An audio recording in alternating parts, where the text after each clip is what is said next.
Hello friends, എൻ്റെ YouTube ചാനലിലേക്ക് എല്ലാവർക്കും സ്വാഗതം. ഇന്ന് നമുക്ക് ആട്ടയും മൈദയും വെച്ച് വളരെ സോഫ്റ്റായ ഒരു പൊറാട്ട തയ്യാറാക്കാം. 250 മൈദക്ക് 250 ആട്ട എന്ന തോതിൽ എടുത്ത് വെള്ളവും ഉപ്പും ചേർത്ത് മയത്തിൽ കുഴച്ചെടുത്തതാണത്.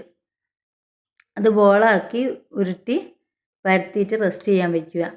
ഇനി നമുക്കത് വീശി ചുറ്റിയിട്ട് ഓരോന്നായി പരത്തി പൊറാട്ട ചുട്ടെടുക്കാം.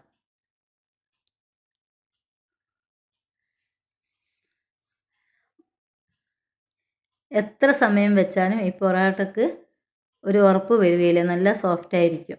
പൊറാട്ട റെഡി. ഇനി നമുക്ക് പൊറാട്ടയിലേക്കൊരു വളരെ എളുപ്പത്തിലൊരു മീൻകറി തയ്യാറാക്കാം. ആദ്യം 2 തക്കാളിയും 1 കഷ്ണം വെല്ലുള്ളിയും 1 സ്പൂൺ ഇഞ്ചി വെളുത്തുള്ളി പേസ്റ്റും ആവശ്യത്തിന് ഉപ്പും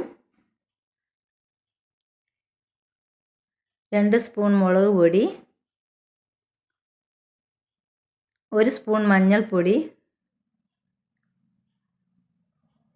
1.5 സ്പൂൺ മല്ലിപ്പൊടി എല്ലാം ചേർത്ത് വാളം പുളിയും ഒഴിച്ച് പതിപ്പിച്ച് വറ്റതിന് ശേഷം അതിൽ മീനും ഇട്ട് തിളപ്പിക്കുക. മീൻകറി റെഡി. പച്ച വെളിച്ചെണ്ണയും ഒഴിക്കുക. ഇനി നമുക്ക് ഒരു അച്ചാർ തയ്യാറാക്കാം. ഞാനിത് കടയിലേക്ക് കൊടുക്കാൻ ഉണ്ടാക്കുന്നതാണ്.